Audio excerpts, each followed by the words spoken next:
Mengapa? Itu namanya orang alim yang terpeleset. Dan itu bahaya. Makanya kata Sayyidina Umar berkata, riwayat Imam Ad-Darimi dalam As-Sunan, yahdimul Islam thalathun. Islam ini akan dirobohkan oleh 3 orang. Siapa? Yang pertama zallatul alim, terpelesetnya orang alim. Orangnya alim, gelarnya buya, akhirnya omongannya kemana-mana, kalimat tauhid, kalimat persatuan. Oh, berarti ini terpeleset, pantasnya dijuluki buaya. Buaya darat. Dan buaya darat tuh saudara lebih bahaya daripada buaya air. Mengapa? Buaya air kalau sudah kenyang masuk lagi ke air. Tapi kalau buaya darat gak pernah kenyang. Kalimat tauhid itu bukan kalimat persatuan. Kalimat tauhid itu artinya kalimat yang menunjukkan kita mengesahkan Allah. Itu kalimat tauhid. Memang buaya itu ya namanya buaya. Buaya itu ya memang kerjanya merusak. Itu buaya. Dan buaya yang merusak bukan cuma di ujung timur, di Jawa, di Aceh juga ada buaya yang merusak. Ada juga ya. Hah?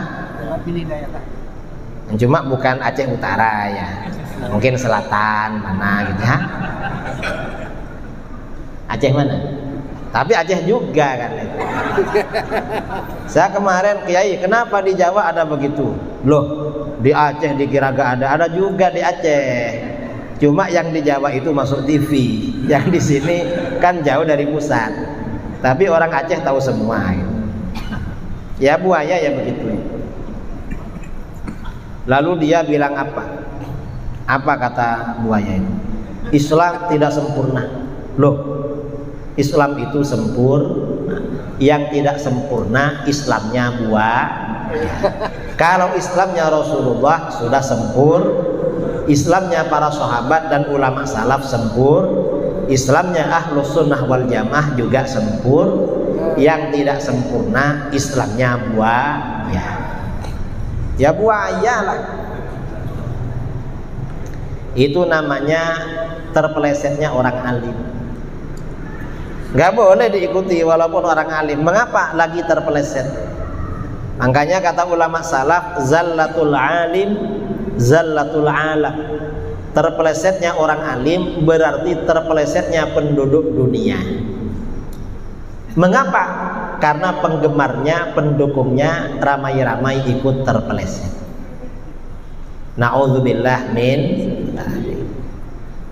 Yang kedua termasuk yang merobohkan Islam, wajidalul munafiqi bil Quran. Orang munafik bersilat lidah dengan Al-Quran. Orang-orang munafik membela pendapatnya dengan Al-Quran. Itu siapa? Orang munafik yang membela pendapatnya dengan Al-Quran. Ya siapa saja. Kadang orang Wahabi, kadang orang Syiah, kadang orang liberal, orang kebatinan. Itu cari dalil dari Al-Quran, tapi ya disalah artikan. Ini contoh ya, orang munafik yang menyalahgunakan Al-Quran. Di negara kita ini ada kelompok kebatinan. Kebatinan ini golongan yang mengaku pengikut tasawuf, tapi mengajak meninggalkan sholat dan puasa. Apa alasannya? Kata dia, ada ayat di dalam Al-Quran, aqimis sholata lidzikri. Dirikan sholat untuk mengingatku. Berarti kalau sudah ingat pada Allah gak perlu sholat. Makanya orang-orang kebatinan ini kalau waktu azan biasanya Allah sholat ya. Pakai Al-Quran tapi disalahgunakan. Padahal tadi aqimis sholata lidzikri itu perintah mendirikan sholat dan ingat Allah di dalam sholat. Cuma oleh dia disimpulkan sendiri. Ya apa? Kalau sudah ingat gak perlu sholat. Dari dulu gak pernah ada penafsiran seperti itu. Rasulullah itu orang paling khusyuk, paling ingat kepada Allah.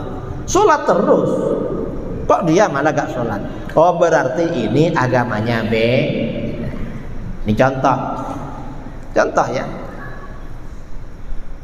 Artinya orang-orang yang menyimpang itu kadang dalilnya Al-Quran, tetapi dipermainkan. Itu namanya buaya. Apalagi kata si buaya itu, dia juga ngomong Siti Khadijah katanya Kristen. Mengapa? Karena Siti Khadijah ini sepupunya Waraqah bin Naufal. Rasulullah ketika awal kenabian kan dibawa menghadap Waraqah. Waraqah ini masuk Kristen pada masa jahiliyah. Tapi Waraqah ini memang beliau berjanji, coba saya masih hidup nanti saya akan membantu kamu kepada Rasulullah SAW. Itu Waraqah bin Naufal.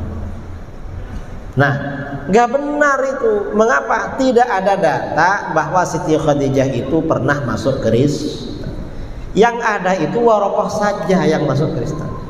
Cuma orang-orang gitu ya mungkin dapat uang dari Kristen. Biasanya dapat uang gitu, dan uangnya banyak, entah berapa miliar. Ada begitu itu buaya ya.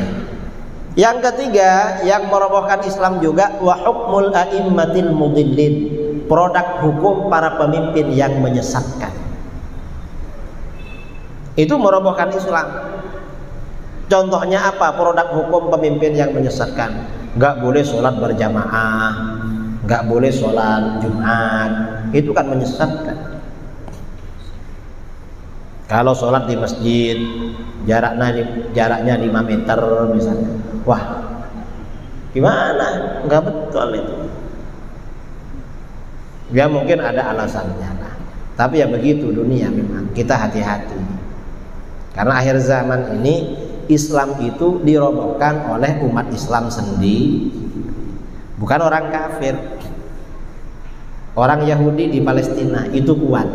Mengapa kuat? Itu bukan karena Amerika yang dukung, tapi karena didukung oleh negara-negara siapa? Saudi Arabia, Uni Emirat Arab, dan negara-negara sekitar. Mencoba negara-negara Arab ini berani keroyokan, habis. Siapa? Yahudi. Wong sama Gaza. Gaza itu gak punya senjata. Senjatanya buatan manual, gak punya pabrik. Mereka ini yang sudah kewalahan itu. Yahudi itu. Apalagi kalau Arab bersatu. Tapi kan gak mau bersatu kan. Hanya Islam ini gak kuat.